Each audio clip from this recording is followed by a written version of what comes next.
நாராயண நாராயண. இதுபோல் பக்த பிரகலாதனை பல வழியில் கொல்ல முற்பட்டனர். ஆனால் பகவானின் கருணையால் பக்த பிரகலாதன் அதிலிருந்து காப்பாற்றப்பட்டான். நாராயண நாராயண.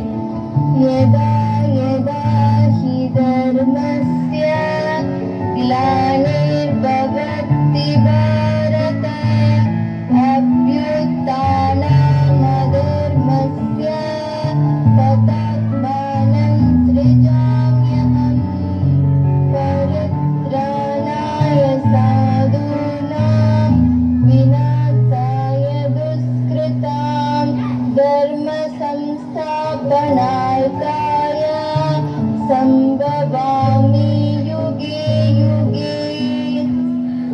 பகவத்கீதை 4ஆம் அத்தியாயம் பதம் 7 மற்றும் 8 பகவான் கூறுகிறார், எப்போதெல்லாம் எங்கெல்லாம் தர்மம் சீர்குலைந்து அதர்மம் ஆதிக்கம் செலுத்துகின்றதோ பரத குல தோன்றலே, அப்பொழுதெல்லாம் நான் தோன்றுகிறேன்.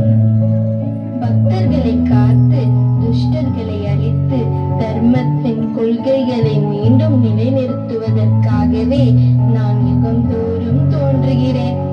இதிலிருந்து என்ன தெரிகிறது?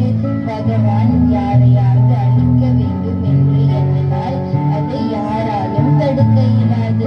அதுபோல யாரையாவது காப்பாற்ற வேண்டும் என்று எண்ணினால் அதையும் யாராலும் தடுக்க முடியாது. இந்திரனை போல தேவர்கள் பகவான் ஸ்ரீ விஷ்ணுவிடம் ஹிரண்யகசிபுவிடம் இருந்து தங்களை காப்பாற்றுமாறு வேண்டினர். ஆனால் பகவான் அப்போது தோன்றவில்லை. இந்திரன் பதவிக்காக ஆசைப்பட்டான். ஆனால் பக்த பிரகலாதன் தூய பக்தன். அவனுக்கு என்று ஒரு ஆசை இல்லை. இத்தகைய தூய பக்தனுக்காக பகவான் சரணடைகிறார். வாருங்கள் மேலும் பார்ப்போம்.